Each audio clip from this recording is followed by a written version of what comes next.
Hello, this is Bridget with Divine Essentials. Hi guys, how are you? This is going to be like a reading, but it's also an opening because I just got my newest deck, Divine Love, that I created. I created it a couple weeks ago, but it takes a couple weeks for them to show up in the mail. And it's funny because it came today, and I started a sale yesterday in my Etsy shop. So if you're somebody that's been waiting to get a deck that I have, they're 20% off right now. So yeah, all of my decks and some other things are candles are on sale. If you've never seen those are my intention manifesting candles. So there's twin flame candles that help you to connect with your twin flame, communication from them and all of that. Then there's like abundance ones that bring abundance, and then there's ones that are for protection. There's ones that cut cords. I just brought out the cutting cord one where it's like a ritual you do. You get 2 pages of stuff with it, and you get a string, and it's Palo Santo, which is the scent, and there's a description, but you go through like a little ritual to do it, and then you cut cords. And I know people freak out about cutting cords, so if you've never cut cords, it's not a big deal, to do it. It's good to do. It's a good thing. If you have a twin flame, people get weird about it because it's like, oh my god, I'm in love with them, codependency, crazy. You can't cut the main cord, okay? Like, it's not going anywhere. You can't cut cords of love.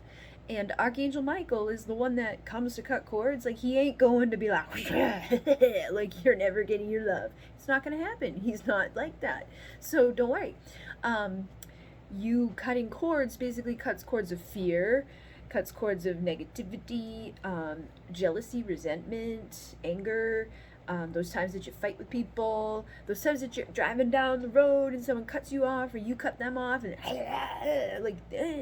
everything negative gets cut and reset. So you get rid of the stuff that's draining you, because when we interact with people, we create these little energy cords between us, and somebody thinks about you, energy cord. You think about them, energy cord. Now, if you're thinking good, positive, like I love them so much, you're sending them good vibes and good cords.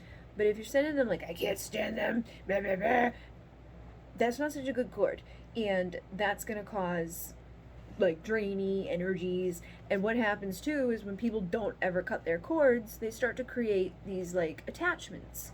So some people some people see it as an attachment, some people see it as a cord with a hook, and it's harder to get rid of. Then if you don't get rid of that and you just keep dealing with negativity and nasty shit, you can get what people call a demon, where it becomes this big thing in your life where you're something's in my house, and I'm being haunted, and stuff's happening, and I'm physically becoming sick now, and it can become a problem. So it's good to cut your cords. You don't have to go through a whole big spiel, but I like to do little ritualistic things anyways, especially if there's something specific that I've got or people that I have in my life that I know I want to focus on just them, because some people are worse than others. There's people out there psychic vampire-y people who will drain the life out of you, and then if you're like me, I'm in front of thousands of people and I say things sometimes that trigger people, and I feel the hate. So you got to protect yourself. So I protect myself with the vortex, protect myself by doing the cord cutting stuff on a regular basis. If you go to the sister channel, Divine Essentials, there I have 2 guided meditations. One is older, and that one's very popular. Tons of people watch it. They do it nightly. And then there's a newer one that I just did for Alcyon Light Healing, the modality that I've been teaching over there. So either one you can listen to, and you can listen to it as you're going to sleep, because when you go to sleep and you drift between being conscious and unconscious, there's this state that you get into where you become very much more susceptible to programming new things into your brain. So it'd be a very good thing to listen to affirmations when you're going to sleep, or to meditations when you're going to sleep, because it reprograms your mind. But if you wanted to do cord cutting, then it's safe and you don't have to put effort in. You can just let yourself drift off to sleep and know that you're taking care of yourself, and when you wake up in the morning, you're going to be like clear of people's bullshit. And what happens too when you do cutting cords of the negativity and the nastiness is if you've had an issue, sometimes those people want to reach out, and if they're nasty negative people, they're like want to do that to reattach and like start sucking again. Other times it could just be like your family member, like, hey, everything okay? Like they felt something with you, so they like just want to like, you know, reach out and see everything's okay. But yeah, you might want to do some cord cutting if you've never had it. I don't know why I had to go into that big spiel just to let you know I have stuff on sale, but I did. Anyways, we're going to do, like I said, it's going to be like a reading, but it's also going to be like me introducing the deck. Just because my decks do not have books with them, so you don't get like a, this is what this means. So this is like kind of like that, but it's probably not going to be that much of it, but at the same time, my decks are like, most of them are very self-explanatory. So the first one that came out here says, my true love is always yours, always has been, and always will be. So it's a great one to start off with because like many of you guys are twin flames, divine counterparts. There's something there that is significant. It's not like just a little willy-nilly. And I actually pulled cards before I came on because this is Oracle, this is Tarot, and these are both decks that I made. But my decks are the types that you can use with other decks. So what do you want? This is my unconditional love and wiener. This Two of Cups has come out every single time for like days now. I did a reading yesterday, I think, on Instagram. It was like a little short one. And then the day before that, it was like the Two of Cups was coming out like for myself. Like I pulled cards for me. Two of Cups comes out like first card. I had a girl that I was talking to about it, and then she pulled cards for me. Boom, Two of Cups came right out. First card. Like, and for a specific thing too. And the thing that we asked was like, okay. And then like I said, they just keep coming out. And then tonight it was like, let me pull some like extra more cards to like connect to the energies that of people who are going to come to this reading. And I just got the Two of Cups. Boom, straight out the gate. Hi. Hold on one second.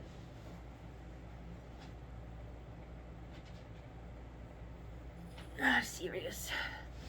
So yeah, the Two of Cups, my true love, is always yours, always has been, and always will be. And I feel like, you know, this is basically like what these are when you have the Two of Cups. It's that perfect person, that perfect partnership, the one that you will always have, the one that's always going to exist. Like, it's always been there. It will always be there. You had it before you came here. You're gonna have it when you leave here. Is many, many lifetimes of love. And they're like the perfect person that you're supposed to be with, you know. And it can also be like when you see this, like if you're not asking about love, it can be like a good partner, like the perfect person to work with. But I'm a pretty much predominant love reader, so I usually do it for this is the love. So yeah, my true love is yours, always has been, always will be. It's pretty self-explanatory.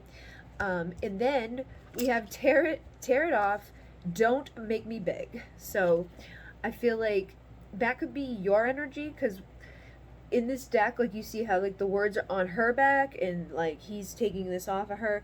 If I know a majority of my viewers are feminine, so if you are the feminine, this could be you being like, don't make me beg, like just do it. Like, let's, where are you, what are we doing, where, like, I'm sick of, you know, not getting what I want, and I don't want to beg for it either.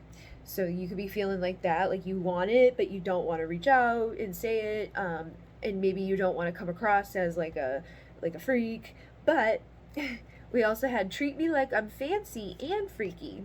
So this one's kind of like, you know, like the lady in the streets, the freak in the sheets type of energy. So you probably are somebody that has a lot of class and isn't going to be like, you know, throwing yourself at people, or your person, your perfect partner that's out there.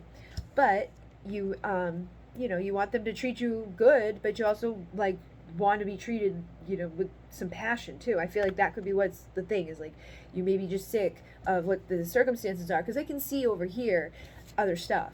So, because I asked, you know, what is your person thinking? And when you're, for the energy of what your person is thinking, we had, you know, the Two of Cups, the Page of Swords, the Three of Swords, and the Three of Pentacles. The Two of Cups is that, like, I think you're my person, so I feel like they may be thinking that about you. But the Page of Swords is like, I'm looking, at you being sexy and freaky and all those things, and I may be looking and thinking that you are, my love is true for you, and it always has been and it always will be, but I'm not saying it, or I'm not doing anything about it. I'm not coming towards you to let you know. What are you doing, honey? You okay? Sit there. He's like hanging off the edge. But he's not going to say anything about that. He's just going to sit there and be very uncomfortable, and maybe look but not touch. So I feel like that's kind of what the energy is, like looking but not touching. And you may be feeling that energy of like, I know that there's this connection, but there may be a reason over there. Okay, they may be in hurt, pain for some reason. They may be struggling maybe because of you and the situation between the two of you.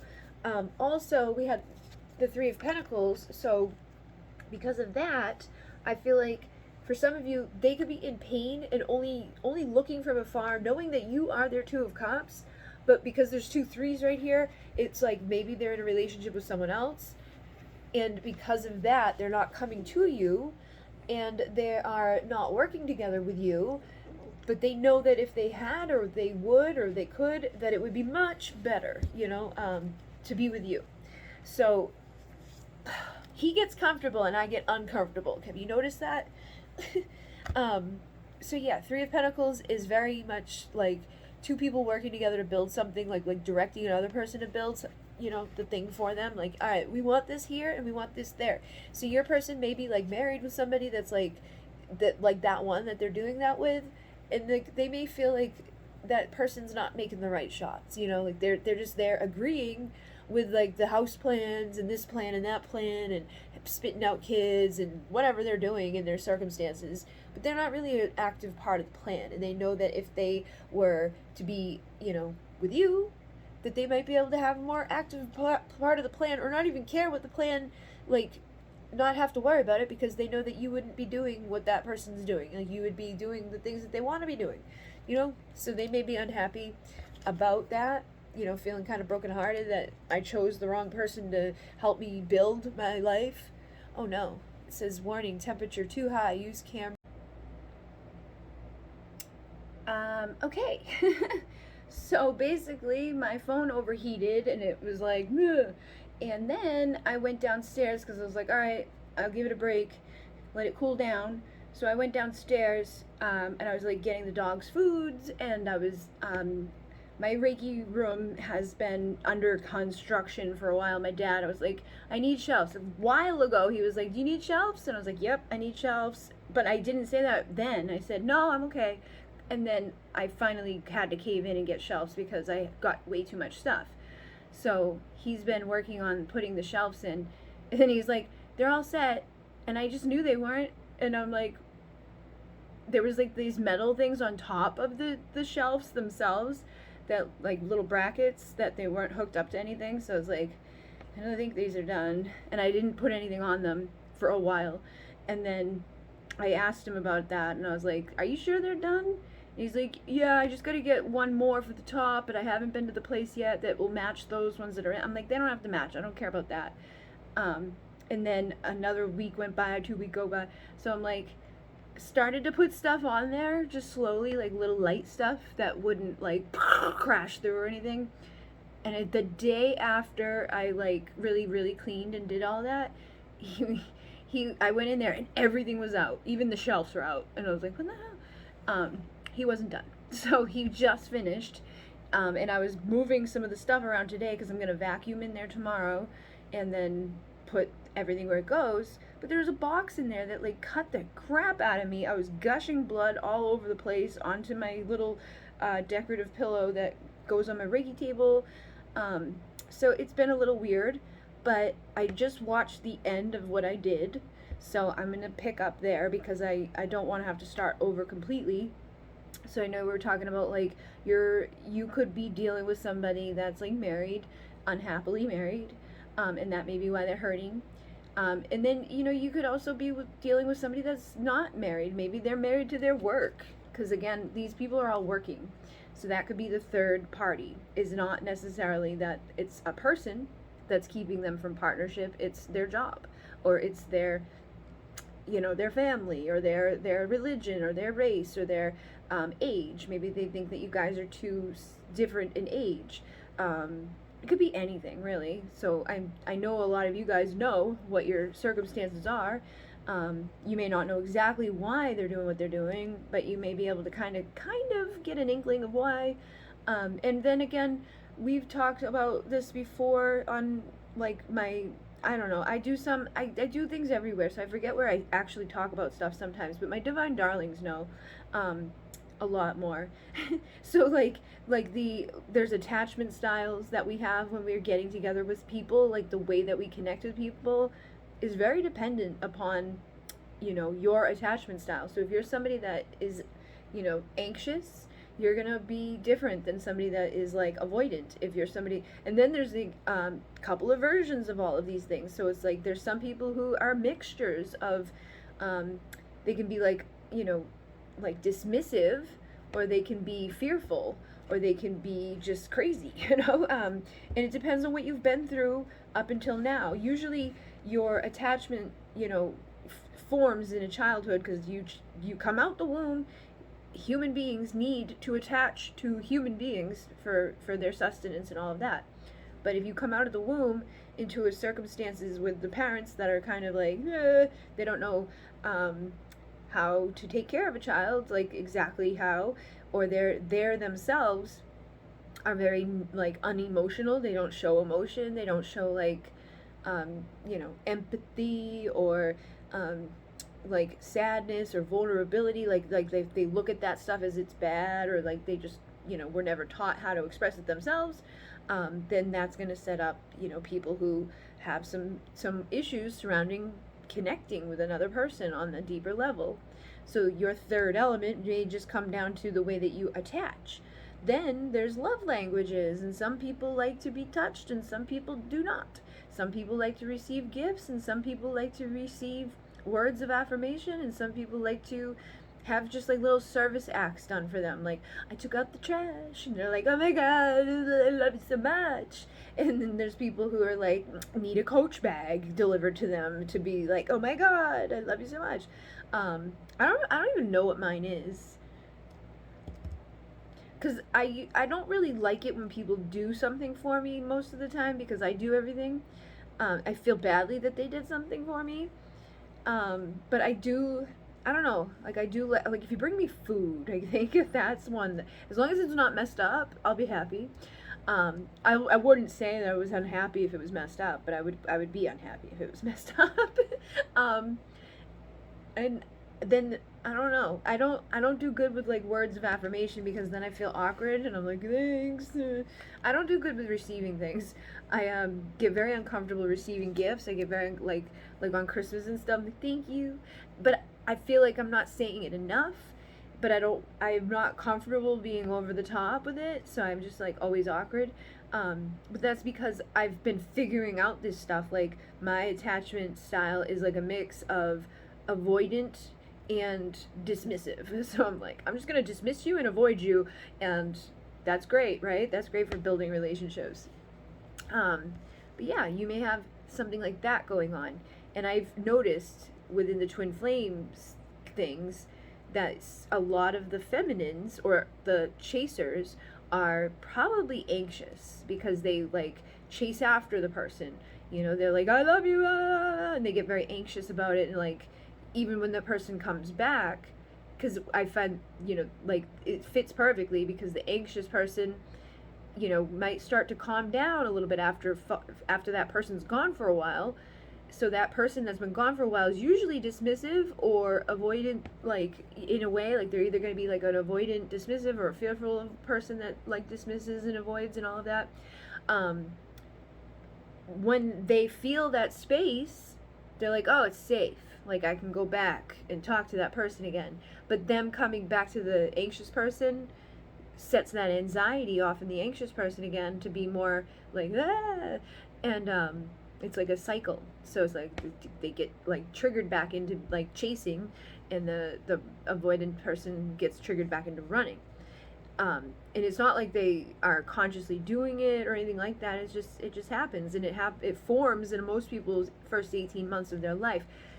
it can change over years, you know, depending on your relationships. You go through toxic relationships or healthy relationships, like you can start to become more healthy. But you can also heal your attachment style. And if you are a divine feminine that's a chaser, I would look into healing that chaser thing, and calming it down a little bit. I was supposed to start my thing with that. There's like a couple of courses I was going to look at least. But I didn't end up doing the thing that day. So I just want to do it on a day so that I know what day I did it, so that I can like pay attention, because it's like $80 a month, and I don't want to like be like, there goes another $80. Like, sis, I know I'm gonna probably do it a few times, but I'd like to know so that I don't do it like 10 times.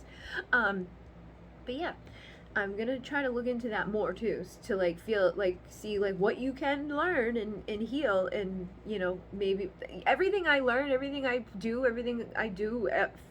like it always ends up being integrated into here and taught and shared. So you guys will be getting some tips probably, but I think that can be your third thing sometimes that's causing a big problem in these connections. It's like you guys may be, you know, twin flames, divine counterparts. You may be made for each other. You may like each other, but you know, your person may feel those things and want to be near you, but the way that like they are is a natural like this, like they feel safer behind a screen than they do, you know, in person. So a lot of times they may connect with people who are far away. So if you've got distance as your thing, as the problem, it may actually be one of the reasons why that is happening, is because like they feel like a little bit of a comfort when their person's far away. They're like, we can't rush into anything because you're 7,000 miles away.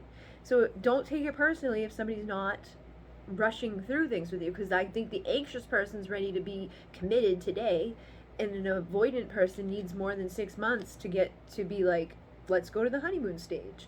I think the anxious person's like, honeymoon's already started, and the other one's like, I didn't pack my bags. Like, I know, slow down.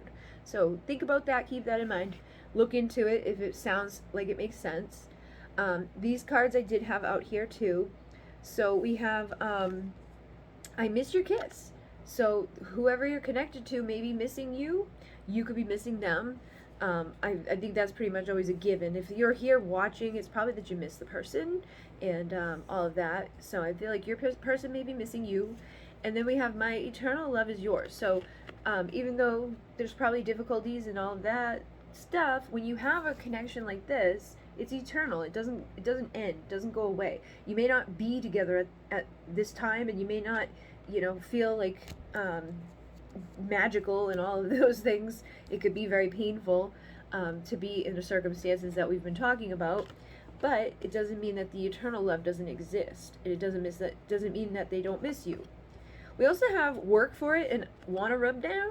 So I feel like this could be read two ways. It's like, I want to rub down, or it's like, hey, do you want to rub down? So I feel like you may both be thinking about, you know, just spending time together. Your person may feel like they would like to be, you know, touched by you. They may have, you know, some desires. They may have not seen you for a while, so that would be something that they would like to do, see you and, you know, have your energy.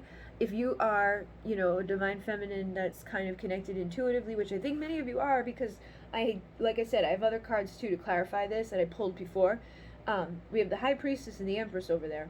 So those, to me, those are like, and even her, you know, you got these guys, you got a lot, everybody out. The Queen of Swords is not here, which is a good thing, because the Queen of Swords is usually the cold, mean one. So you've got all the good ones. She's all about energy, Queen of Wands, and Queen of Cups is all about love.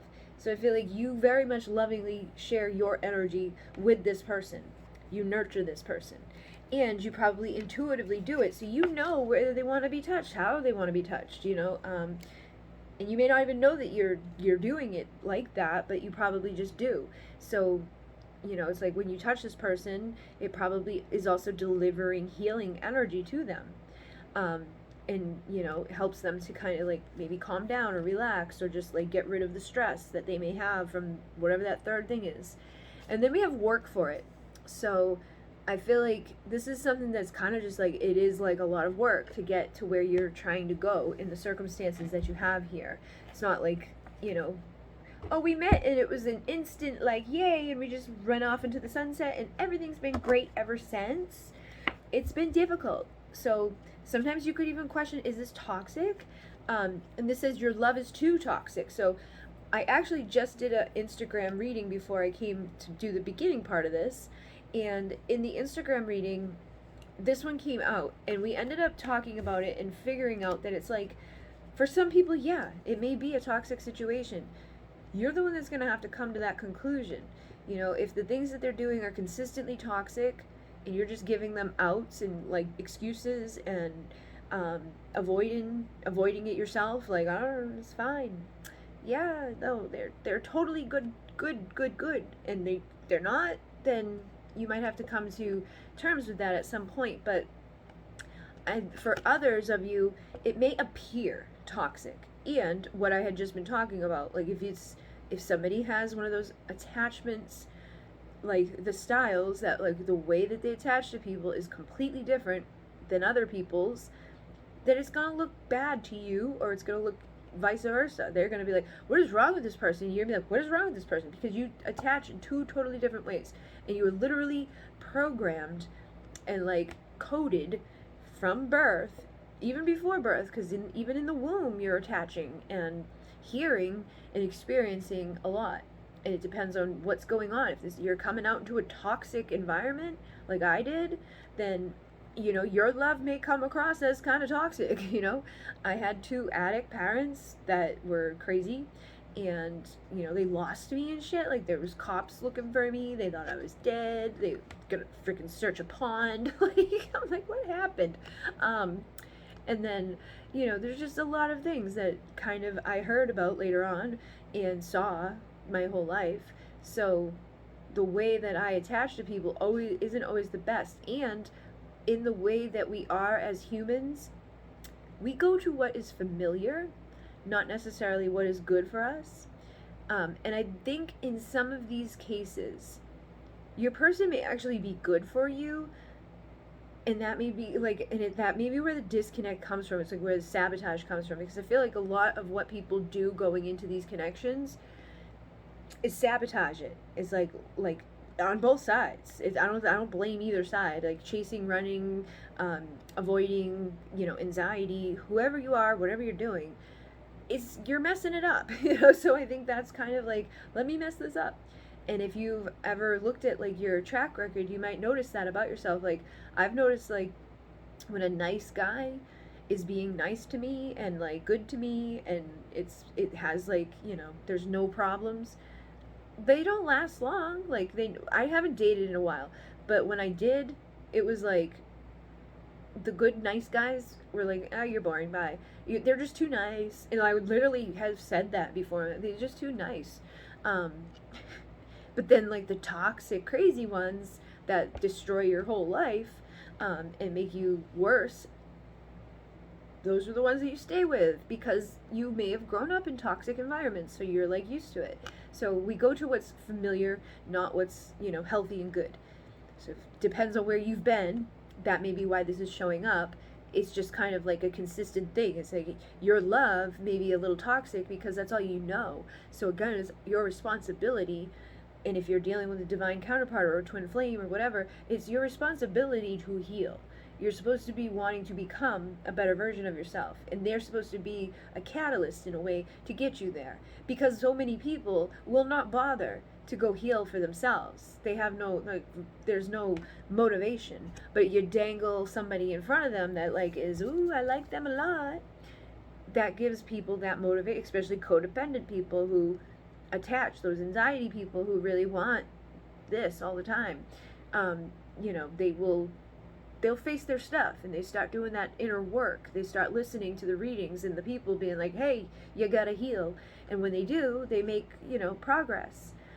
And then, you know, like your person, if it is truly a connection like that, even if they've had toxic love, or their love has been kind of toxic to you, but you start healing and getting out of your toxic ways, they usually follow suit because they can't continue to do what they were doing if you truly heal. If you start putting boundaries in place, and you increase your value and worth on yourself, and you just kind of get your energy right, you show them that you're no longer doing some of the things that you were doing that were probably triggers to them, so they're now like, oh, I can kind of like relax a little bit, like that person's probably not going to do what they did that I was thinking was not good.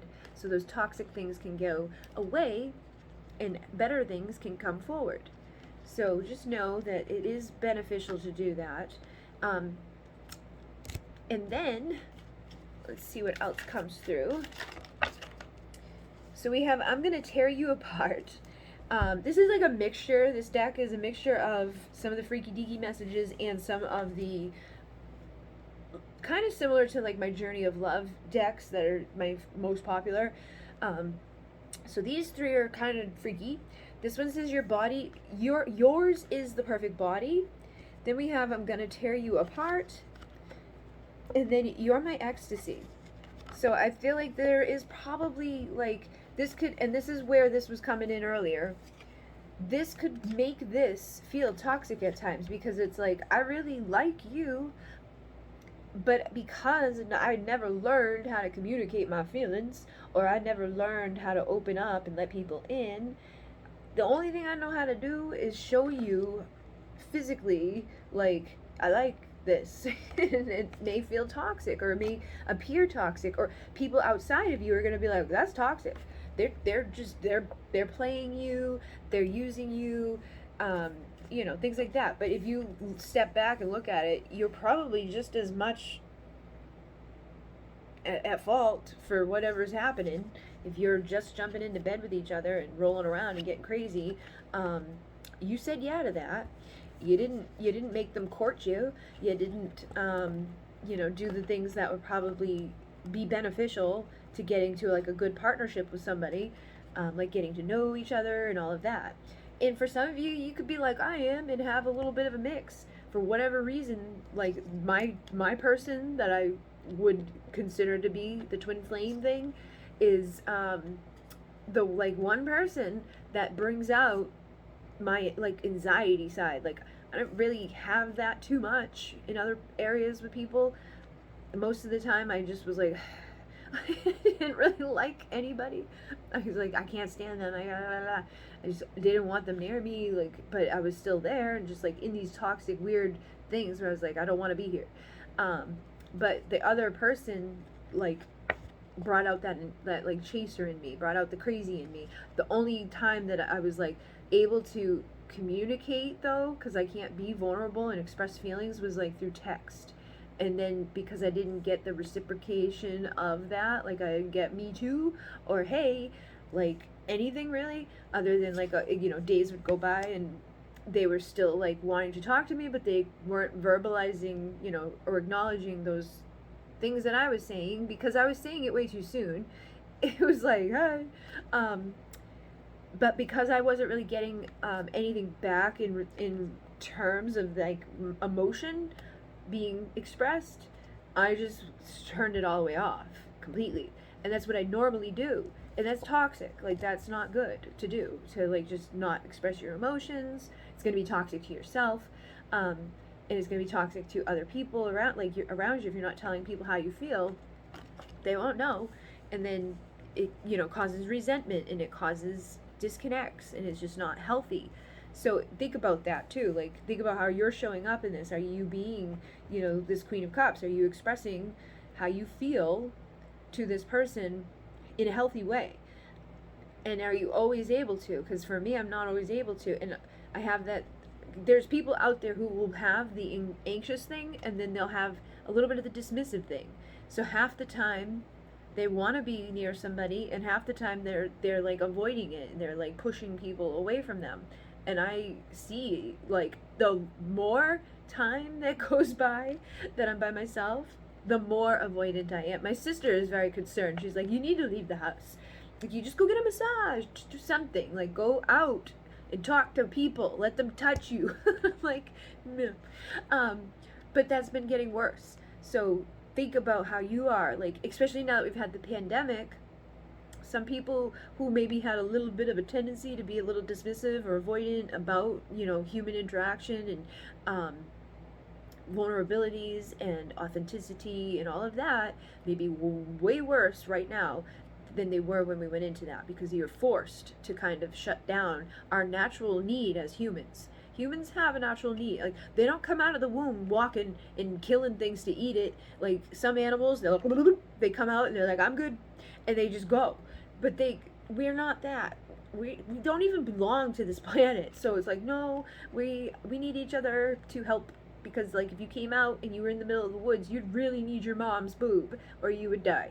So that's kind of like the thing. Like, we need to have those attachments, and we also need them to be reciprocal. We can't just have it one way, so if all it is you giving and giving and giving and giving and giving, and you're not receiving, then that's going to be toxic too to you, and it's going to make you stop giving at some point and then start holding resentments and all of those things. So this may be why this is showing up. And I'm seeing the Four of Pentacles underneath that. So the Four of Pentacles is somebody guarded and greedy. Like, and it's not even necessarily that they're greedy. It's just they're guarded, so they appear to be greedy. They appear to be toxic. But sometimes people become that way because of heartache, because somebody did something to them. So now their belief in this has been very much messed with and hindered. And they're thinking like, I gotta put my guard up, I gotta protect myself. Like, love is battlefield. Love's gonna hurt me, so I'm gonna throw myself into work, and I'm not gonna, do anything or say anything. I'm just gonna look. I'm just gonna look on from afar and let everybody else live their lives and do their things. And I will just be over here by myself, doing nothing, because, like, I don't want you to know, I don't even want anybody to know that I'm out here doing my thing. I just want to do my thing and be safe from that pain and that difficulty that causes this to go up, and creates like a disconnect within the give and the take and the receiving and all that, and that is perceived as toxic, and people get you telling you what you should and shouldn't be doing. And that's why for me, I don't talk to people about my thing like very much at all, because outside energy will throw it off, first of all, and like most people don't understand. Most people aren't going to understand like what, like they're like that, cut and dry, black and white. Like, it's in their actions, it's not in their words, it's this, it's that. But it's not if it's somebody that's really literally got one of these things that we're talking about. Like, can't dismiss everybody on the planet just because they had something happen that caused them to become a certain way. I mean, eventually you will have to cut ties with people and give, that space, and be like, what, like, if nothing ever starts to manifest differently here, then obviously we will have to take back our part. Like, give me my gift back. You can't have it. No more love for you.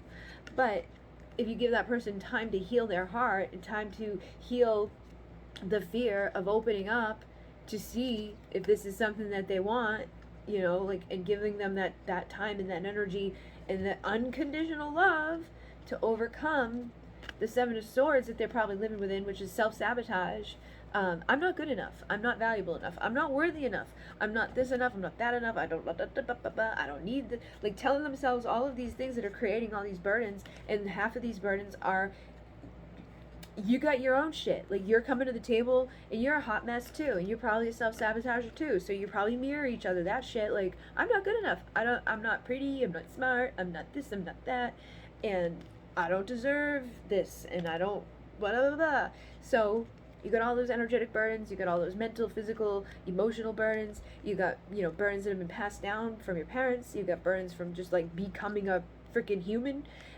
You got burdens from your past relationships. So there's a lot of shit that you're carrying around, and there's a lot of stuff that's probably, in the back of your mind that's not causing the greatest of circumstances within your relationships anywhere, with anybody. If you got something going on with one situation, it's likely that you should heal it before you head out, and just dismiss one whole thing, because it's probably going to carry into other ones. Or either if you go to another one and it like, oh, look at this, we're getting into a relationship and we're headed to this and we're headed to that, look at how it is. Like, it's probably not healthy. It's probably something codependent or toxic, or, you know, you haven't seen the real side of that person yet. And if you get in there and they got you where they want you, you're fucked, because you're going to be there, you know, all unioned up with somebody that's a psychopath and is probably going to hurt you.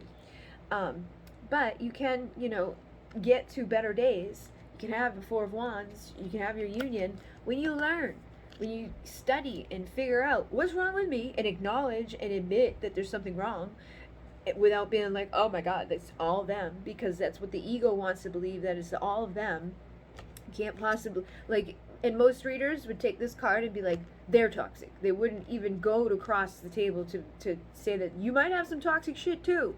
And that's the problem, is nobody wants to hear that or believe that or admit it. But if you're here and you resonated with any of this to get to the toxic card, then there's probably some toxic stuff there.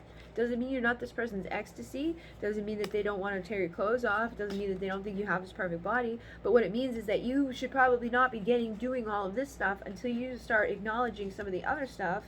Because if you want them to cuddle you afterwards and like be there to make it better, their pain and wounds and things like that need to have some time to be healed, and your pain and wounds need to be healed, because you probably have pain and wounds that make it be okay for them to not, you know, do certain things that you want them to do, and their pain and wounds makes it for them to be okay to not give the things that they know they should. So, you know, figuring that stuff out is really beneficial. And it's not hard. You know, there's tons of free information out there about all of this stuff, and I get guided to it all the time. Like, I don't really seek it out. It's just like bloop, in my face, and I'm like, okay, I'm gonna look at it, and then I learn, and I'm like, oh, that's me. I was even like, you know, for a while back when I first woke up, I thought like I've tried to find out what possible brain damage thing I had going on. I was like, what's wrong with me? So I have no problem like diagnosing myself with stuff, but I don't just diagnose myself with everything I see.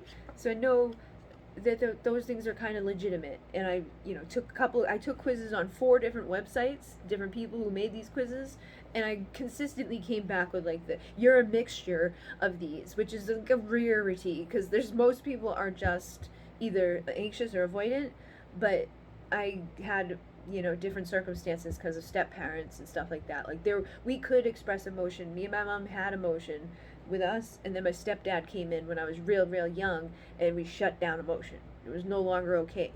You know, you'd be laughed at if you cried, and you would be like, you know, picked on to have a feeling. So we have my love.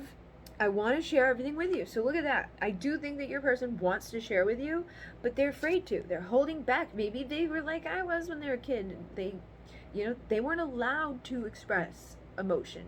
They weren't allowed to do that. But if they, like, maybe they grew up with a dad that was like, you know, not very emotional, but was like, yeah, go get some booty, sex, booty, boobies, whatever. Like, the dad could have made them so it was okay to express themselves, like asks, you know, I'll send a text to see, you know, boobs, but I can't ask for like emotion or show emotion, because that's vulnerability.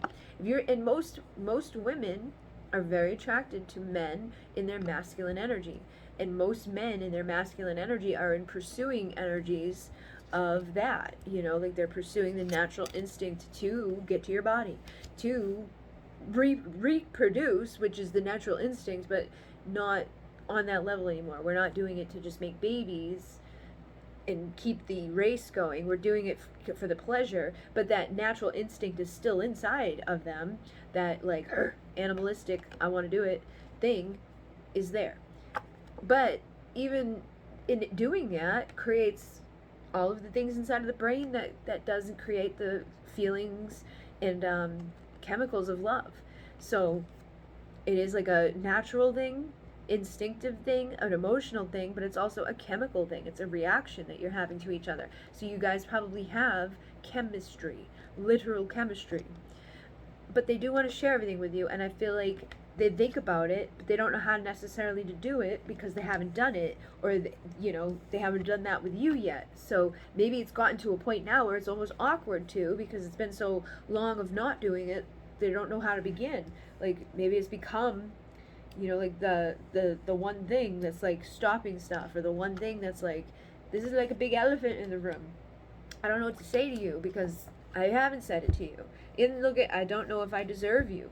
So this could be guilt too. Like I want to give you my love, and I don't want to give you toxic love. I don't want to hurt you. I definitely want to be freaky deaky and making all this stuff happen with you.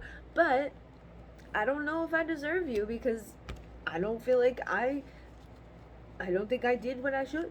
You know, I don't think I was good to you, or I don't know if I can be good to you. And you may be feeling that same way. I feel like this is, again, a mutual thing. I feel like you guys have more in common than you know, for some of you. And it's probably all based out of fears and doubts and insecurities, and because you've been in toxic love. If you went through narcissistic abuse, if you went through just abuse in general, you just went through a relationship that didn't end well, if you've ever been cheated on or manipulated, you've ever been lied to, you've ever been, privy to this type of thing, like maybe your parents cheated on each other, maybe one of your parents cheated on the other parent, and you saw it. I feel like somebody in this saw a lot, and it probably could even be both of you. You probably saw a lot of shit that you shouldn't see, that really nobody should see. I think we all see it because this world's kind of messed up at this point. There's a lot of people out there who they just like aren't good to each other. They're like, I like you right now, but next week I'm gonna like her better, and I'm gonna lie to you about it instead of just telling you and going and letting you go to find someone else. I'm gonna keep you and them and, mess with you a little bit. So now there's something magical about you, and I would pick you every time. So even if your person's with somebody else, or there's a circumstance here that has been keeping them from you, I feel like if they could go back and like do things over, they would I would pick you. There's something magic here. There's something about this situation that's not like my other situations in my life. There's something here that, like, even when I try to just kind of like go away from this, it lingers. It doesn't go away. Even when I think it's gone away, it comes back, So it's an infinite thing. That's why I put the infinity sign on here. It's because this is an infinite connection, and it's like you probably have had lives together where they did pick you, and I think you probably did pick each other on some degree for this lifetime, but depends on how you navigate it, what's going to happen. Because if you don't do what you're supposed to do, like what you were destined to do, which we did get the Wheel of Fortune, so I feel like there's some things here that are destined to happen. There could be turn of events that are going to happen that is going to make everything change within your circumstances, but you've got to be an active role in that. So many people are like, trying to utilize the power of attraction or to create a reality that they want to exist in, with some of the tools that will help you to get there, but they don't do like the physical action steps, or they don't do the like, let me actually heal, let me actually, teach myself, or be open to the possibility that I may have a problem. And because of that, or because it's like maybe they want this like, oh, if it's meant to be, we're gonna run into each other, and I'll know in the moment that we run into each other, but I'm gonna sit at home on my phone. So we ain't gonna be running into each other anywhere because I ain't going anywhere. And then, it could even just be like thinking like, okay, like I want things to change here, but thinking like I just want them to change. Can't be a one-way street because it's not fair. You got to look at your own stuff too. But I definitely think there's magical experience within this connection between the two of you, and that you would pick each other if you could. So if they're married right now, they probably wish that they could go back in time and pick you. And if they're single and you guys aren't getting together for some reason, I feel like it's not that, like, whatever the reasoning is on their part, I think they would like to pick you over that part, but unfortunately, wherever they're at right now, there's some stuff that is probably making it so that they can't, but doesn't mean that they won't. So set the dynamic so they can. And what I mean by that is educate yourself, start manifesting through intention and affirmation, energy, and through elevating, like become more of this like single, sexy, confident, independent, pre-empress energy, so that when they see that, they can come to you and give you the final pentacle that's going to take you up to the empress energy, and they're going to be your emperor. But they have most likely some stuff to do to get to the Empress status, and you've got some stuff to do to get to the Empress status. But that doesn't mean you can't even get, like, you could get there together. You know, queens and kings are okay together at last I checked. So if you can embody some of those energies of a king or queen, I think that that would be good for you and them.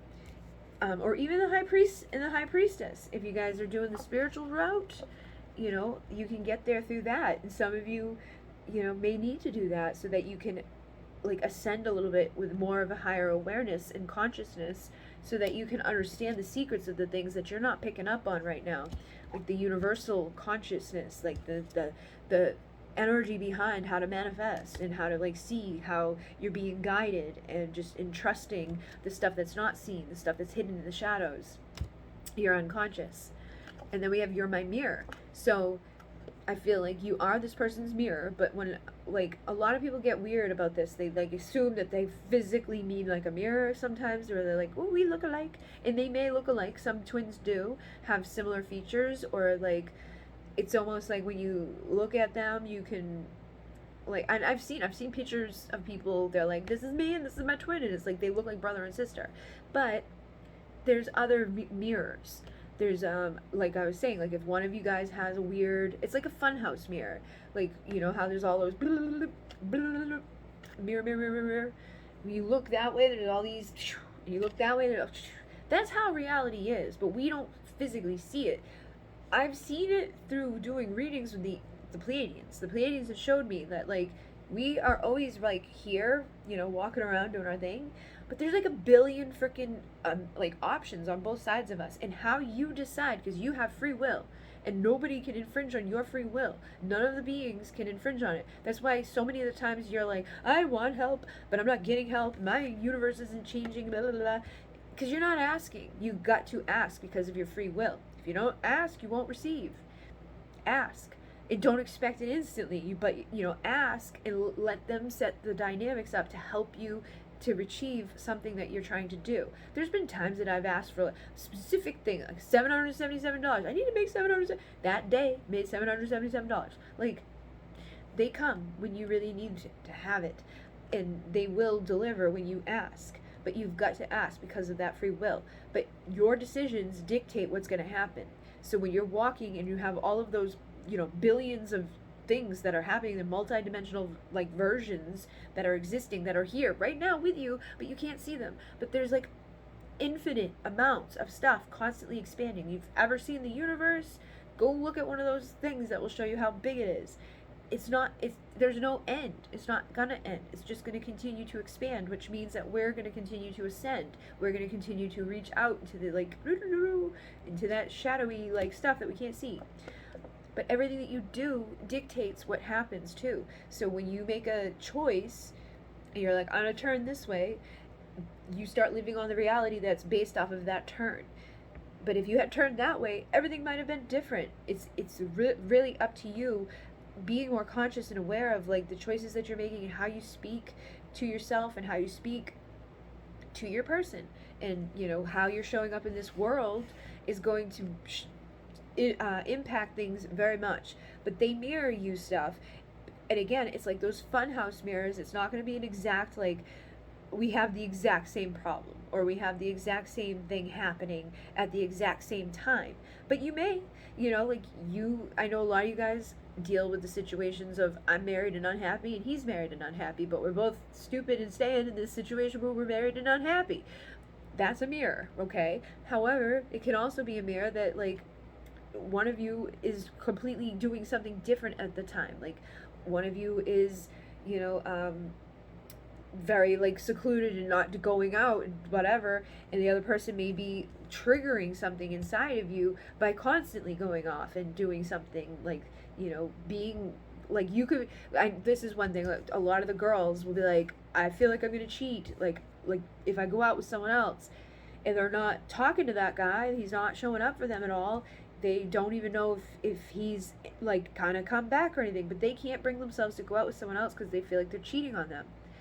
But then they'll get triggered by that person that they feel that thing about, because that person will be like on a date with people, and so they see that, and it's like, so they'll mirror to you your worst fears. They will mirror to you the things you don't want to see, and they'll have it happen so that you'll heal it, and you'll look at it, and you'll acknowledge it and go through it and feel it and be like, ouch.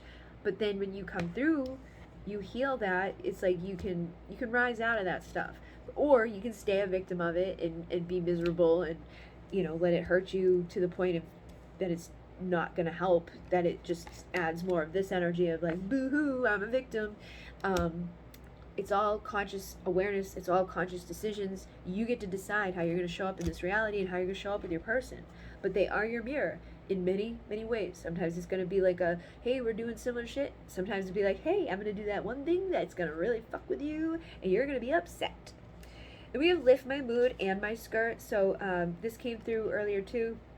I feel like this is how it is. It's like you guys lift each other's mood. Even if there's some stuff here that's like not healthy, the way that you interact with each other because of the way that you may have be as a human, it's, it still uplifts you. And it may only be like an ego uplift. It's like, oh yay, they called, and like, I know that it's gonna hurt because they're gonna ghost and they're like, whatever, but yay right now.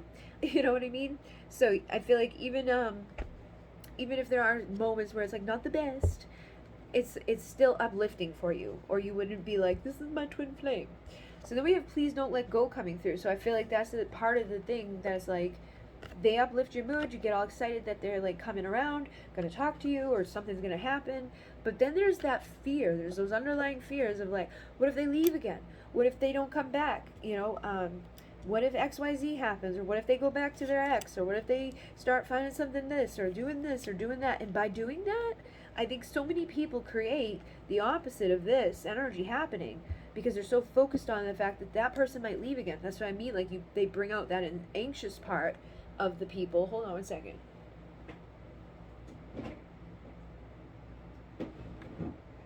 So if you're anxious, you may get anxious and be like, oh no, please don't let go. And that natural reaction to them showing up is the one thing that's going to make them be like, bye.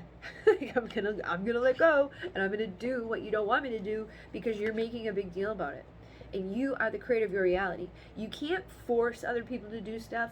You can definitely bring on stuff, especially with like twin flames, divine counterparts, soulmates, people who are meant to, push your buttons and go through lessons with them. There's reasons why stuff happens, and you've got to be aware of stuff. You got to be aware of your own stuff so that you don't make stuff happen that you don't want to happen. And then we have you make my gloomy days bright. So again, they lift your mood, they make you happy when they're showing up, when they're there, but then that part of you gets freaked out about they're gonna go. So your happy mood goes away, because it's like, okay, they're back, we're talking, oh my god, yay.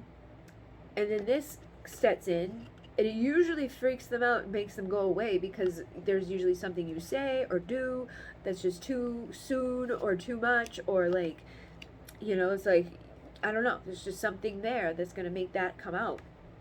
For everybody, it's probably going to be different, but they feel it, and you can't hide it. You can maybe not say anything about anything, but still emit a vibration that they're going to pick up on, and it's please hold me close.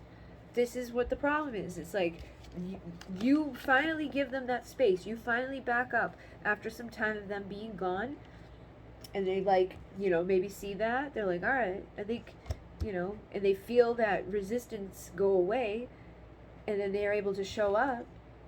But because they've showed back up, you're like gung-ho to give your all immediately, and they're like, I can't do that. I'm not ready for that yet. So I can't hold on to you as tightly as you want me to hold on to you. And you've got to be able to come to terms with that and know that and be okay with that. Because even the Emperor and the Empress, like, Empress isn't fucking sitting around being like, hold me, and like, I need everything right now, oh my god. And the Emperor's definitely busy, he's doing his shit. He's taking care of freaking stuff, and she's taking care of stuff. Like, they're not up each other's ass. This isn't something that, hold me closer, don't let go. Like, you gotta be more confident in yourself, in your own life, in your what you're bringing to the table, because you shouldn't feel this way. You should feel more so of like, you should be worried about me letting you go. You know what I mean? Having that confidence about like, I don't need you. Like, nobody should be needing anybody. But if anything, admit that vibration of like having like boundaries and respect for yourself, and not being dependent or codependent on them, not, you know, needing this energy of like, you know, or taking it 0 to 60 and just getting really crazy way too soon.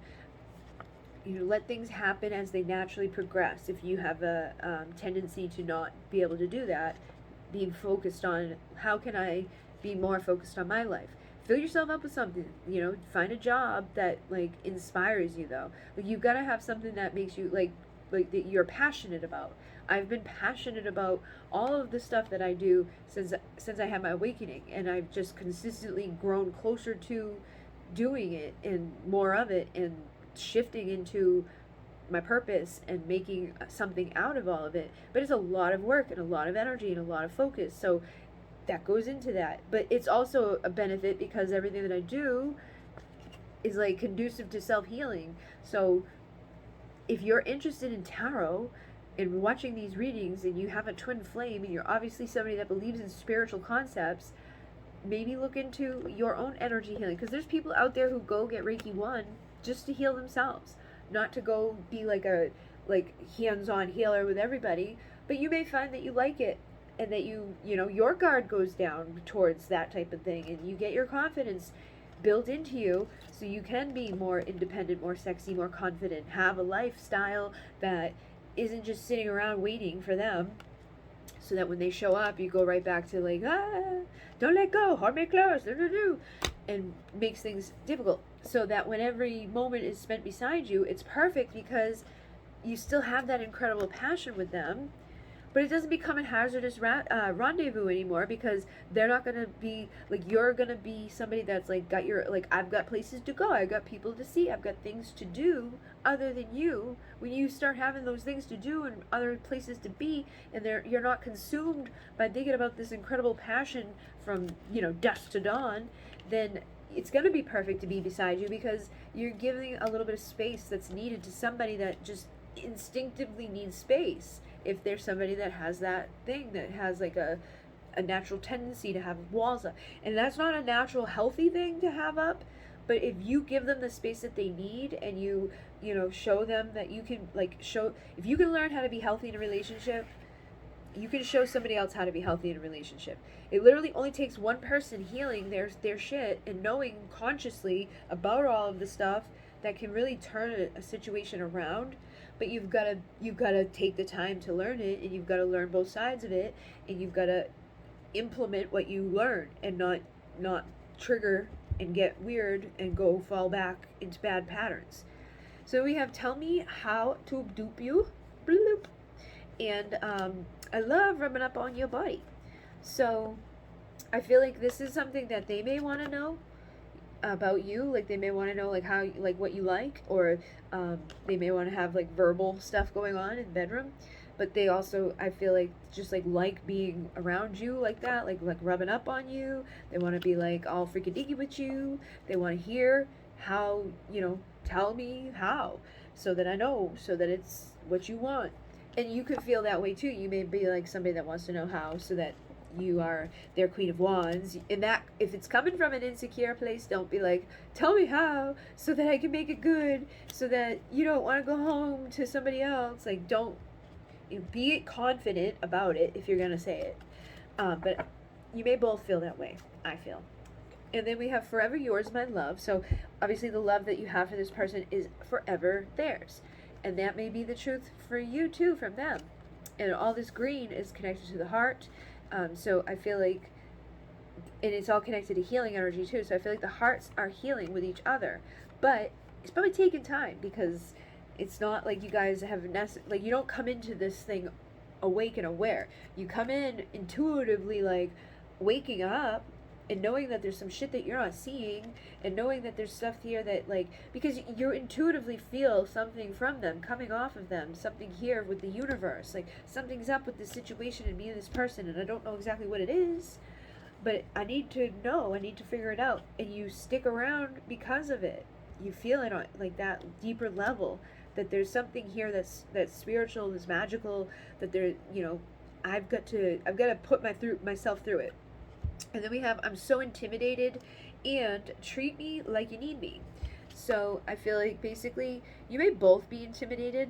So if you're the one that's more intimidated, take that as it resonates, but know that your person may be intimidated too. And it may be for two totally different reasons. Like you may get intimidated because, they have a tendency to be a little quiet or reserved, and they may be intimidated because you're too verbal, or too forward, or too much too soon. So think about your way you're showing up in the situation, and it's probably a good idea to like try to back it up a little bit if you're the one that's like, well, or try to give a little bit more if you're the other way. And with this, it's like, treat me like you need me. I feel like this is more so like the feminine's energy of like, I need to know that you want me around, because if you don't need me here, you don't want me here, I don't want to be the one that's like always giving to you. Again, having this imbalance within what giving and receiving. If you're going to keep your walls up and treat me like you don't really care if I'm here, then I will find, myself backing away from that, because that's what you should do. If somebody's not giving to you, not making it clear that they want you around them, show value on yourself by being like, well, I'm going to pull myself over here then. So now we have, you do crazy things to me, and I think we can all, understand that, where it's like there's just something about this person is different than any other person. Probably haven't ever experienced it before, and you'll probably never experience it again, if you truly, have found all the twin flame stuff and resonate with all of it. This reading specifically, this person does crazy things to you. And we have, let's just talk. So I think that might be needed, is just a talk. Some breakfast, like some coffee, some muffins, just have some cupcakes and talk. Because if you're not talking, you're just banging each other with words, banging each other with your thoughts of each other. Because this says, only you know how to fuck me, fully clothed. So they don't even have to, like, you guys can just be near each other. You see, like, they could be at, like, a party right now. They're just getting off in the middle of it. You know what I mean? Just having some fun. But it's like this person's presence on the planet is enough to make you hot and bothered, and to make you feel certain ways. And it may just hit you like a freaking fire out of nowhere sometimes. And that's like, I don't even need you physically for you to do me. But that's maybe leaving some of this energy out, because when you do see each other after a time away from each other, it becomes a little hazardous, because it's like, are we going to be able to look at each other without tearing each other's clothes off? Are we going to even get through a conversation? Or is it going to be like, just make love to me? Forget it. Never mind. I don't care about anything else. I don't want to know how your family is. All set. Because I want it rough. And it may be rough on you for wanting it. You may want it really badly. Those times that you feel that fire and that desire taking over you, and that Queen of Wands, passion driving inside of you. And especially like the girls out there who are afraid to talk to other dudes and, don't do anything or talk to anybody or date anybody because they feel like it's betraying them, or that it's not, because it's a spiritual thing. I feel like that's why that comes in so strong for so many, because it's literally like a spiritual, divine connection, and you can feel the divinity in it. You can feel the sacredness of it. You're like, this is not something I should just be like taking lightly. But then there's people out there who are the total opposite, who are like, they're in love with this person, they miss the person, and they're like, oh, but I'm gonna go on a date with this one and that one, and I'm gonna have my backup person here, or people who have like multiple false twins, and catalysts, and every week is a new person. That could be a sign of something that needs to heal too. Like, so if you're somebody that's constantly jumping from one twin to another, that's not normal. That's more so you're just trying to make anybody fit into a mold of being your perfect ultimate lover, and you might have it all wrong too, because you want to be careful what you wish for. Twin flames aren't like a easygoing romance novel. Like, they're gonna be intense. They're gonna make you heal. They're gonna make you grow. They're gonna make you a better version of yourself. But you know, the way there isn't always necessarily easy. You may have some intense passion with that person. You may have a couple of fun times with that person, but ultimately there's going to be a lot of triggers. There's going to be a lot of pain. There's going to be a lot of sadness. There's going to be a lot of growth. There's going to be a lot of stuff that happens before you're like, yay, we did it. If you even get to do it, because some people may not get there depending on what they do to get there. You know, you might mess up along the way or forget something.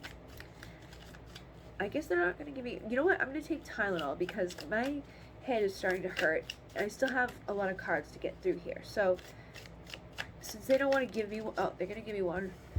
But I'm going to get some Tylenol. And it's the one that was on the bottom that I should have taken from before. Hold on. Alright. So, it says, tell me all the things I want to hear. So this could be basically like, tell me all the things that you haven't told me, or tell me all the things I want to hear, because usually you don't. You know, maybe you tell them all the things that they don't want to hear. Maybe it's like stuff that they're not ready to hear sometimes. It depends on you and how you are. So if you're somebody that's like pouring your heart out, maybe that's something you need to hold back on and just like tell them something like boundary. Like, I need to take it slow. Or, you know, I really like you, but considering circumstances, blah blah blah blah blah, whatever like whatever's been going on that's been leading to not happening the way we want it to happen. Maybe we want to take a different route. But for most of you, you know, it may just be like, tell me all the things I want to hear. Like, tell me how you feel. Tell me how you feel about me. Like, most people want to hear positive things about themselves. Like you're amazing, and you make me feel all of these ways, and blah blah blah blah blah. And if you're like me, you probably haven't said those things because it's hard. Like, I'm not good at giving compliments, like, even to just people, like strangers or like friends and stuff like that. Like, I can look at a person and be like, in my brain, like, wow, they're this or that. I love that outfit, or like all these positive things inside. But like, I can't verbalize it sometimes because I just feel awkward, or I feel like, I don't know, like it's gonna sound wrong, or it's not gonna come across right. I don't know what's wrong with me, but I notice other people do it a lot. Like, they say it, like they're able to. I just can't. I physically shut down. So if you have that problem, they may want to hear you tell them what you're thinking. You know, like all the things that like you feel about them, that you pour into the comments about them, and like, I love them so much, they're so amazing, blah blah blah. But they don't know it. And then we have nobody knows me the way you do. So you may know a lot about them, but you may not verbalize it. And I feel like they may know a lot about you too, but they may not verbalize it. They, like, you guys may know each other on a soul level that's like better than anybody else is gonna know anybody. But that doesn't mean that you know each other, like, that you talk about it, you know, or that you verbalize it very well, or that you do anything with that knowledge, which you should, because if you know them very well, like on a soul level, you should be using that to help your situation. Like, meditate on it, you know, rather than just thinking or acting from your egos, or from like what you think you should do. Go into your heart and feel what you should do. Go into your meditation and ask what you should do, and see what spirit guides to you for you to do, instead of just like willy-nilly in it, because maybe you're not supposed to be doing that. But I do think there's a soul deep connection where nobody knows. It's like you guys know each other on a level that nobody else does. And then it says, I need you to nurture me. So your person may need this because they maybe they didn't get it.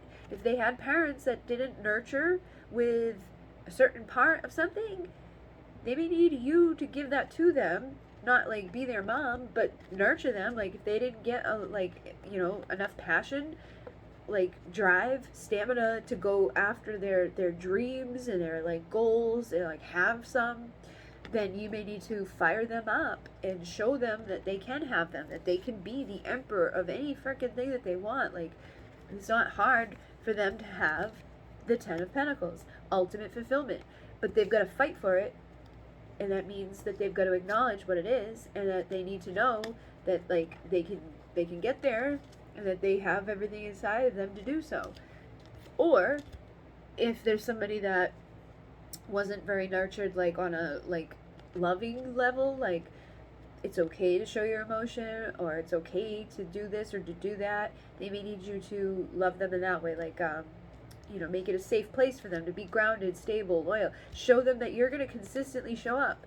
Even if, you know, they mess up, it doesn't mean I'm leaving. It just means that you know, I'm going to tell you that you did something I didn't like, but I'm not going to just abandon you. I think a lot of people have abandonment shit from stuff because they just like got abandoned at one point as a kid, or felt that way, or relationships have done that to them. So that can be on both sides. Like, it doesn't matter what your attachment is. If you're anxious or you're avoidant, you can be somebody that's afraid of abandonment, and the avoidant person avoids creating anything because then they could end up being abandoned, and the anxious one is trying so hard to create something because they're afraid they're going to be abandoned.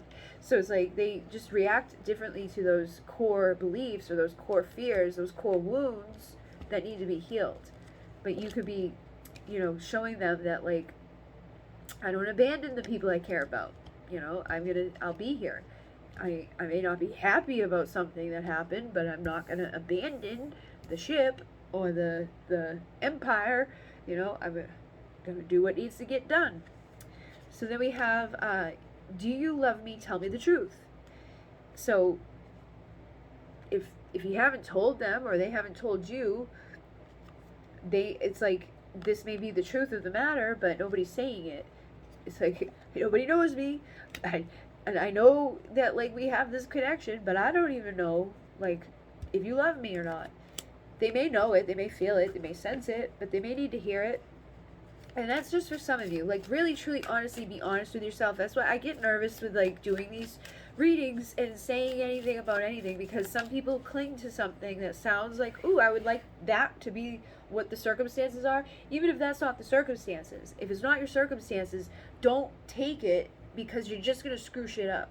Whatever your circumstances are, figure out, Google, you know, like, look into it a little bit, like, figure out what your attachment style is, first of all, because if you have, you know, a certain type, it's likely that you are going to be connecting to a certain type, or attracted to a certain type, or that certain type would be the type that you would be, like, you know, calling in by your energy. Doesn't always happen that way, though. Sometimes people just end up in weird circumstances because of whatever. It's just a test. It's like, you gotta pass the test. You have a lesson. It says, I want to grow old with you.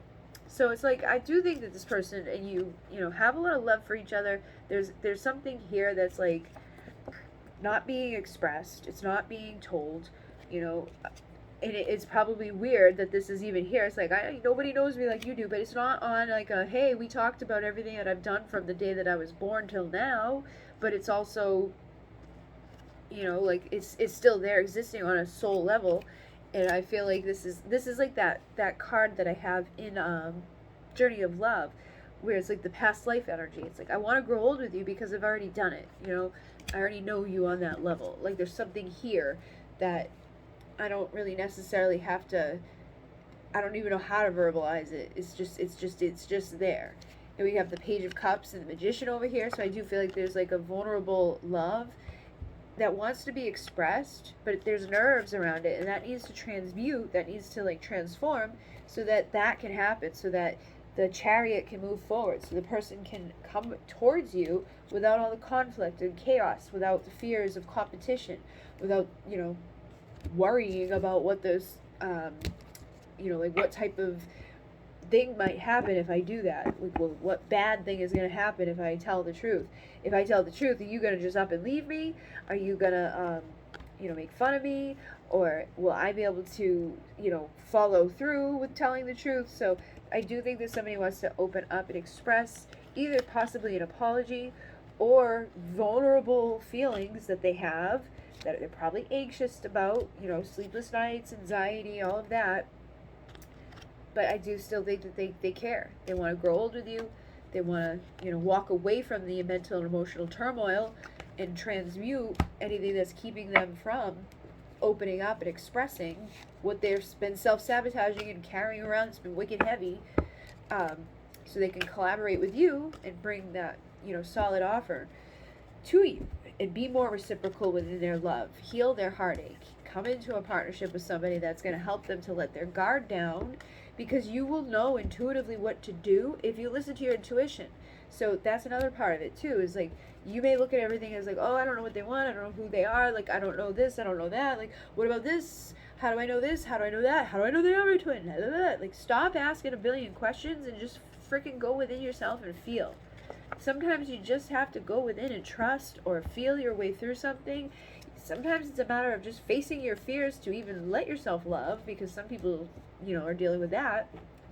And some people just need to like face their fear of losing the love, because they don't do anything. They become paralyzed because what if I do this and it's the wrong thing? What if I do that? It's the wrong thing. If you do it and it's the wrong thing and you lose the love, you were never meant to have it to begin with. So stop letting it run your entire reality and do what needs to be done so that like things can change and you can receive the love that I do think exists here, but just hasn't been expressed.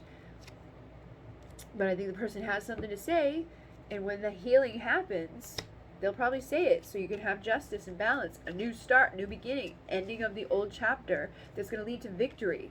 But right now, people are hanging around doing not too much physically, but in this time that they're hanging around, they're probably changing and rising into their star energy so their wishes can come true after they heal.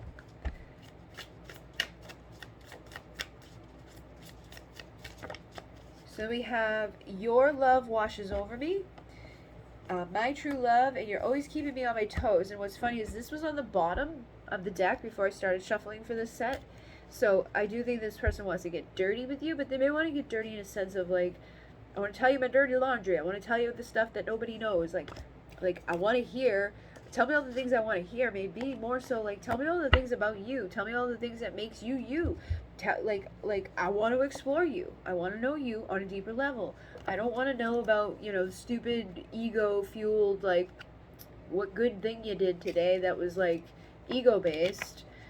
You know what I mean? Like sometimes when we like somebody a lot, we make them, aware of things that don't necessarily mean much on like a soul level, but make you feel better about yourself for a minute, or them making themselves feel better about themselves for a minute. Like, look at my fancy this or look at my fancy that. But it's like, I don't want to see the fancy shit. I want to see the stuff underneath the fancy shit. That's the real you, because if I am going to be with you and explore you and, go deeper with this, if you're my true love, I want to know the stuff that's like not as fancy and not as pretty and not as handsome, because that's what, the real raw stuff is underneath. That's what most people want to see. And with this one, it says always keeping me on my toes. I feel like you may be somebody that surprises them at times. It's like when they feel like they're finally open up to you, or they're finally doing something that like they want, that you might want for them to do. You may like flip scripts, be like I am with the half and half shit, whereas like I shut down emotionally when things are like presented to me. It's like, here, let me give you a little bit of like what you want, but now that I'm giving it to you, you're gonna shut down and like, blah, blah, blah. Oh my god, what do I do? So it just like sabotages it. So make sure you're aware of that. If you really want something from this person, but then when they show up, you tend to have like a, and I don't know what to do, so I'm just gonna do nothing, or I'm gonna like say something stupid or do something stupid and basically mess things up. But you're keeping them on their toes. And I actually get like a sense of like play with this too. It's not just like you keep screwing up or you keep doing the opposite of what they expect you to do. But I think that this is like, they feel like a little bit of that like banter with you, that like you might be the type that they would have a lot of fun with, so that by the time that like you are going to be getting proposed to, you might be like, okay, fuck you. And I think they're okay with that, with the energy of this card. For some of you, it's like that's kind of like maybe what they need, is for it to be lighter, not to be so intense and heavy of like, if I come out from behind my thing to say what I want to say, if I come in with this romantic offer and you know, give the right words and the right actions and the right stuff and express the true love that I have in here, you know, are you going to be like, oh my God, let's get married right now and have some babies and do all these crazy committed thingies because I don't think that this person's ready for that. And you're probably not ready for that if you are, you know, still healing from stuff. But they may feel like better if you're able to like joke with them too, because people who have you know, emotional stuff, like they have a hard time showing their emotions, sometimes like to joke. Like me, I'm a very jokey, like like I laugh it off, I get sarcastic, I get a little weird, and it's just like a comfortable way for me to express stuff that I, you know, normally wouldn't, or to deal with something that's like embarrassing, or I don't want people to look at me in a negative way, so I just kind of like you know, make a joke of it, or make a joke of something that probably shouldn't make a joke of. But I've gotten better at that, because when you do that, you create things worse, when you're like constantly like, I'm stupid and I'm, you know, not worthy.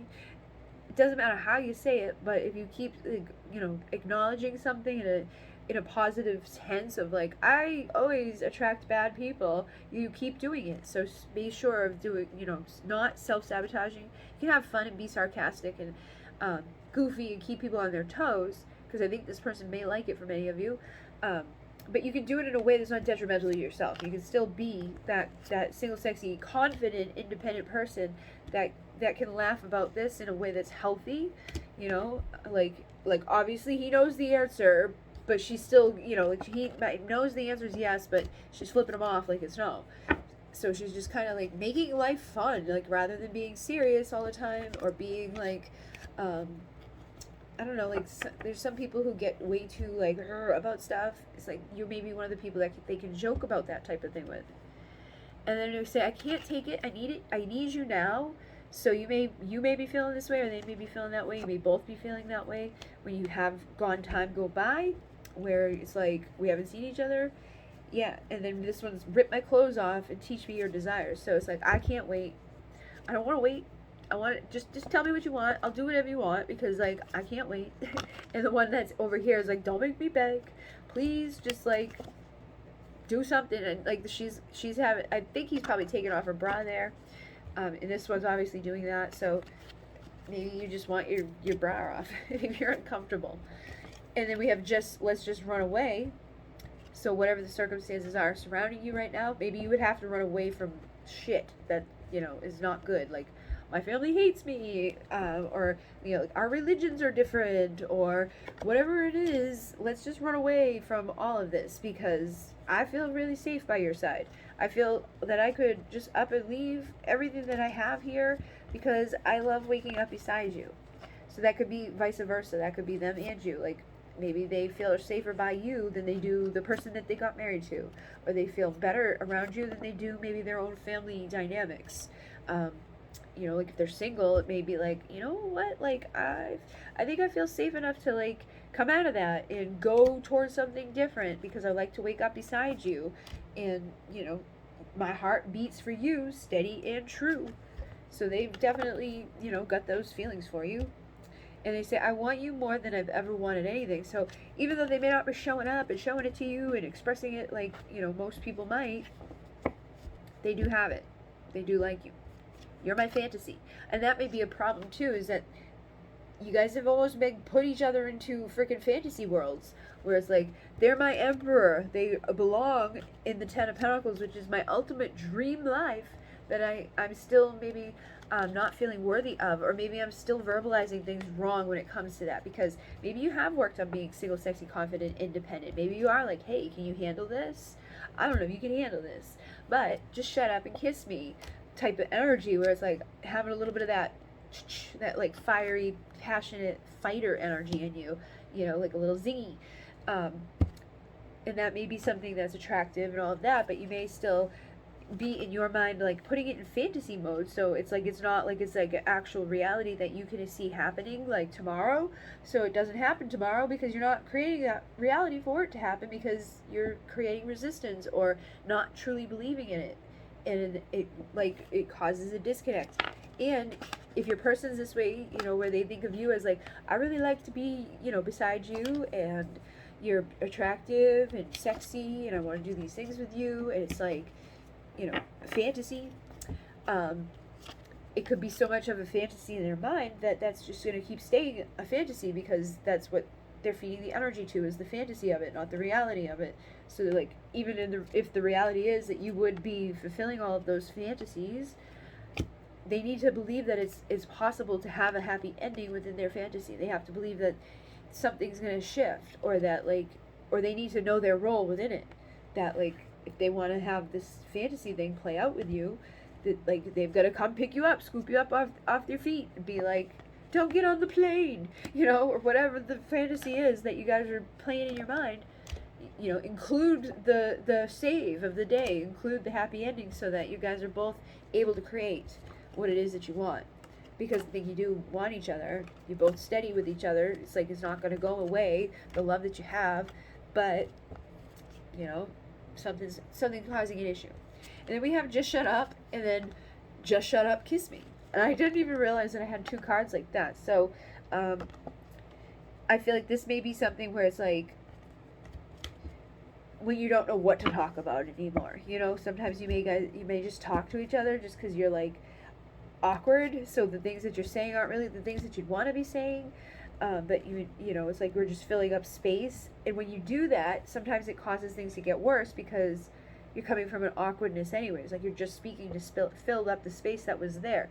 Just let the space be there if you have nothing to say, because that may give them the space that they need to actually speak up and say something, especially King of Swords, because King of Swords is very logical.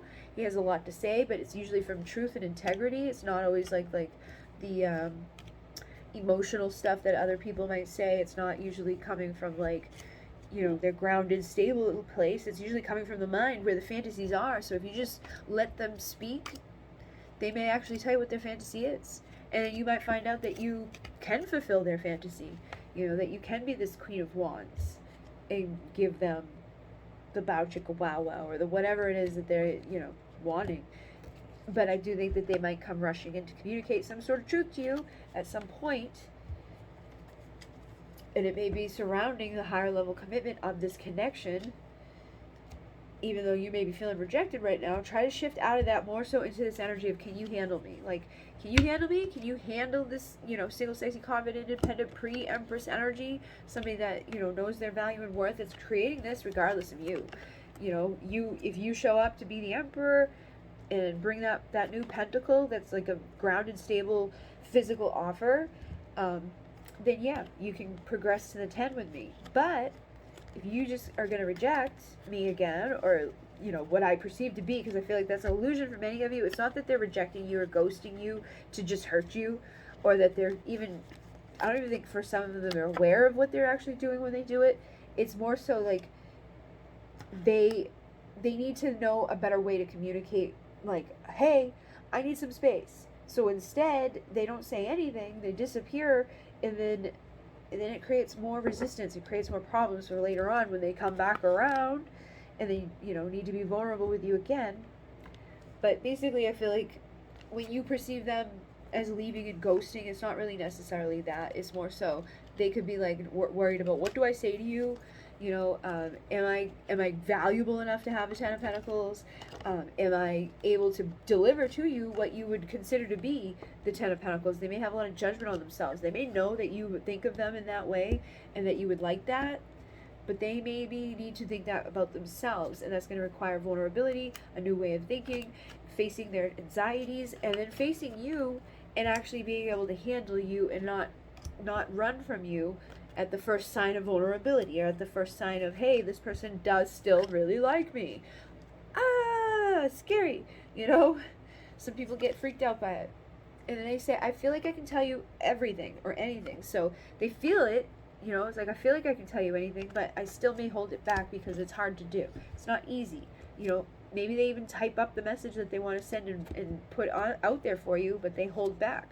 Doesn't mean that they don't feel this 2 of Cups energy to do with you. I feel like they very much do see you as being perfect, that you are gorgeous, you know, and like that you and them were just for each other. It's like, I'm just for you, you're just for me. I know that this can be good. I think I can handle you. Can you handle me? You know, like, can we handle each other? And basically dance with each other. It's like a little dance that you guys are doing, like energetically. It's like you make your move, I make mine. Da, da, da. It's like give and take, a little bit of both people playing, but eventually, you know, having justice within it. As long as you are truly dealing with somebody that you're supposed to end up, you know, connecting to on that level, and you figure out how to give and receive in a better way, and you stop, you know, with the like hanging for too long, and just start allowing yourself to see new perspectives as soon as you get placed into that energy. Like the sooner you can get to the new perspective, the sooner you can turn things around. And the sooner that you like are able to shift your mindset about stuff, because like some people might look at these cards and read them one way, and some people might read them the other, depending on their perspective. And if their perspective is low vibrational or from fear, they're gonna create scenarios where not such good things happen. So I think they do, again, like to get wet and wild with you. Says on her shoulder, let's get wild, and on more so on his side, it says let's get wet. So I feel like you guys both want to get wet and wild. She's wearing a blindfold, so there could be stuff that you're not seeing about that too. Like you may not think that they care about seeing you or having that passion between the two of you, but I do think that they do, because this one says it's so intense with you. And this one came out earlier tonight when I did the IGTV video. I was saying, I was like, it may just be a little bit like blah, blah, blah, you know, blah, blah, blah. And as soon as I said the word intense, I was like, it could just be very intense with this person. It was like, bloop, bloop. This is the card that came out. So for many of you, it's probably very intense. Some of you may even have a struggle with like eye contact because of the intensity of it. Especially if you have the mixture, like I've got that whole like half the time I like you and half the time I run from you because you're actually like coming near me, and it freaks me out, because then I might have to be vulnerable and tell you, you know, that it's very intense with you, and that's intense to me anyways. I just want to soak you up because I don't have to say anything. I can just be in your presence. You are fucking perfect, and it freaks me out, and you make life worth living, because when you're not around, I don't really want to live. I get, you know, crazy. And then we have wham bam. So I think that, you know, they may want to wham bam you, or you may want to wham bam them. And it's most likely, you know, a shared mutual thing. And we have the Ooh Baby card, which is kind of like from the Dirty Dancing movie, where they're like doing that little scene together, and she's like going across the floor to him. I feel like that's the type of like thing you guys have, where it's like, if you two wanted to dance together, you guys could learn the dance and do it. You know, you could be those people at those weddings that like, here comes the bride and groom, and they do like this whole freaking thing. It's like you guys would be able to figure that shit out, because you have a strong connection with each other. You make those days brighter for each other. And nobody has ever, and I mean never, done me so good. So nobody has ever done to them, and nobody has ever done to you what you guys have done to each other. And that may be why you can't let go. Maybe you've tried to let go many times. Maybe you got sick of dealing with all the shit that's been happening here. But you can't, because there's still, again, that past life energy too. I feel for some of you it's like the past life that's like sabotaging you guys, but they know that the chemistry here is on fire, and they do say that I would like to have forever with you. You set my soul free, so that's a good thing, because if you're dealing with somebody that has like an avoidancy towards relationships, or an aversion to it, like they may be okay with a rub down, they may be okay with a night out on the town, you know, but they may not be like 100% confident in like more. So just keep showing up the way that you can to make them feel safe, make them feel seen, make them feel like, you know, you actually care. And then it says, I'm forever yours and grateful for your love. So let that be known too, especially, you know, if like you have somebody that has a hard time communicating how they feel, or they just have a hard time communicating anything, so you just are kind of lost. You know, make sure you're communicating how grateful you are for them when you're with them and when you're not with them, so that the universe knows like you want more of that stuff that they bring to your table. And be grateful for this stuff. Don't lie, because if you lie, it's going to be felt by them and the universe. But try to look for the good, positive stuff within all the stuff that's been kind of difficult. Like this. You just make me happy. Not always. Like, I'm not always like, yay, they ghosted me. But think of, again, like, if you're dealing with a dismissive, avoidant person, they don't ghost. They pull back because they're freaked out. It's a fight or flight response. When they, you know, were younger, they kind of had to, like, they had to go within to get what they needed, or they had to create like these fake worlds for themselves to receive anything in. And so they kind of shut down, or they retreat away, or they get angry and frustrated because they're feeling, and feeling to them equals this isn't good. Because if I feel this way, which I did about my parents when I came out, but if they didn't always show that it was okay for me to cry, or they told me to be quiet, or they yelled at me, or they, didn't do something specific, it's going to set up that dynamic where they're going to be like avoidant of expressing certain things, or doing certain things, or perceiving certain things to be a certain way, even when they're not. So you do, again, feel like need to maybe tell them how happy they make you, because they may not believe it, or they may not get it. They may not, some people with the avoidance stuff literally don't understand some people in the way that they are. Like, they just don't understand it. They're like, I don't get it. Like, why do you need me at all? Like, nobody needs anybody in their book. The ones that have really bad, trauma and stuff, or just like really bad dismissive energy, and that could be after years of, going through difficult circumstances and situations. It could be hard for them to find things that they're grateful for, and it could be hard for them to allow themselves to just feel happy in the moment. But I think they could be, but you also need to let them know that they make you feel those ways.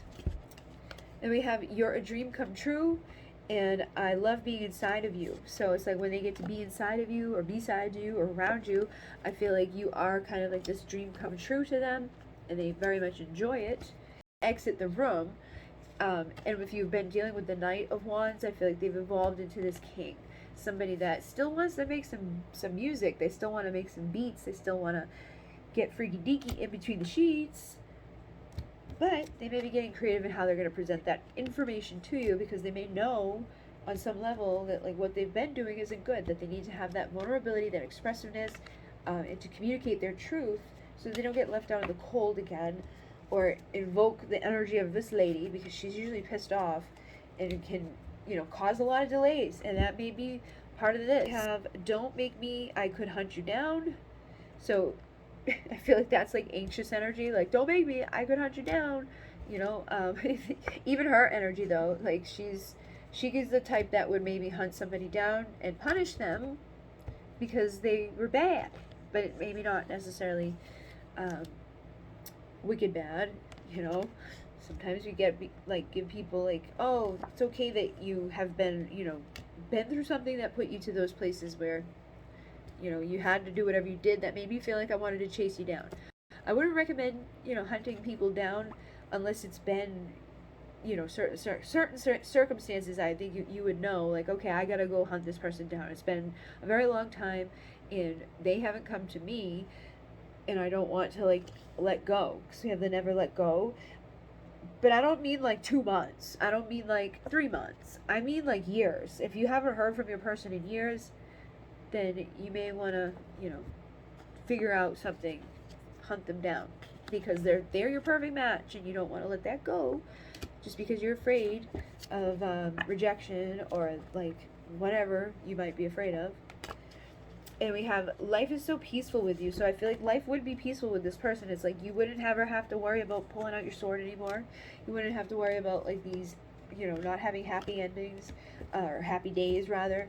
Get rid of that thing, that mask that you wear that maybe sometimes, I'm fine, everything's great, and actually turn it into a smile, because this says you always make me smile. So if the person that you're into always makes you smile, and then they're gone, or they're not a part of your everyday routine, it can make people upset and feel like they've, lost that energy. But you make me feel all these crazy ways.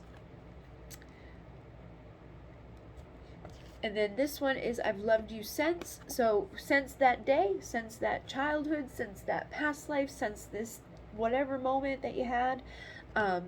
Most of you, I feel like, will know what this is referring to. For some of you, it may even be a near-death experience that like brought you guys together, because it's like, let's go far away and play. And the Nine of Wands is on the bottom of this deck, which is like, I'm not going to give up, because maybe you saved me when I needed help, and now I want to, like, reciprocate what I've felt from you.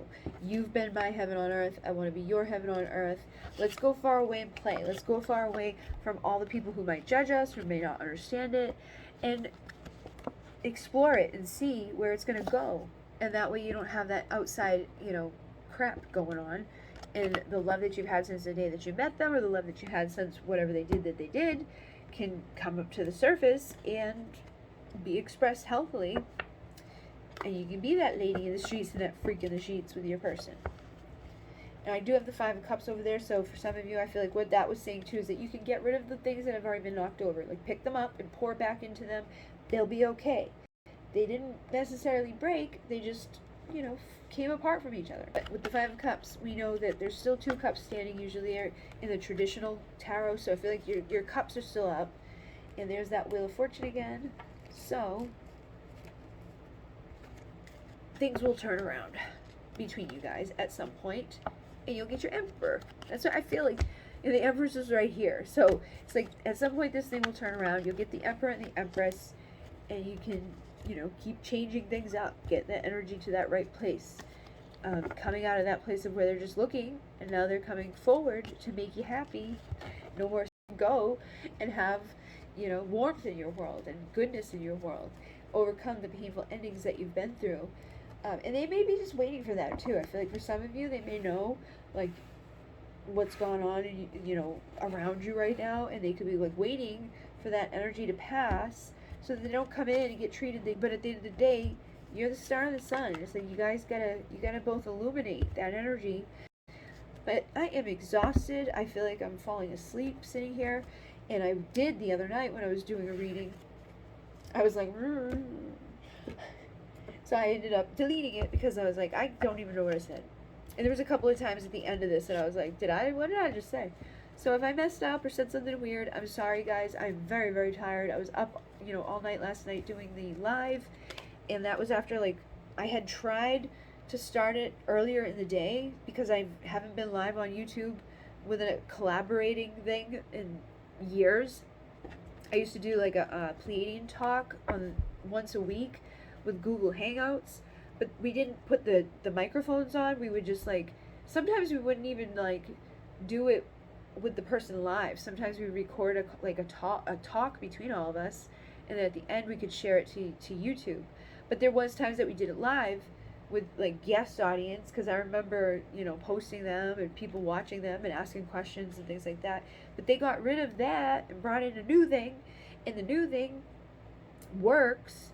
But you also need this other thing that's a free download, and the free download thing is supposed to take a picture of that meet, is what it's called, and then you integrate the two into the system of YouTube and into the system of the thing that you can get to go with it, which is software, which is thankfully free. But I go and get it to work, and then I ended up going and buying Zoom, because you can't do a live stream for free onto YouTube unless you have a paid version of Zoom. So I bought it for $150 because you can't do the $14.99. I watched a video and the guy was like, it's only $14.99 a month for the what do you call it, the Zoom. So I was like, maybe I'll just do that. It was too late anyways. It was so much chaos, so I just did it. So now I have that, so I might do more lives to get the best out of my money, spend it all, $150 on it. I would like to use it a couple times. I might do some collaborations with somebody else or more than one other person too. I have a couple of people in mind, and I do have dice now that I'm going to be using to get numbers and stuff, do another one of those readings with the names and the numbers. And I think that's basically it. I'm really tired. There's one other thing I want to talk about, but I think I'll just wait and share it in a post, because most people probably won't make it to a 2-hour reading to see a deck. So thank you guys who did make it. I know my diehard people are here with me. I'm grateful for your love, and I'm forever yours. In Munay, namaste.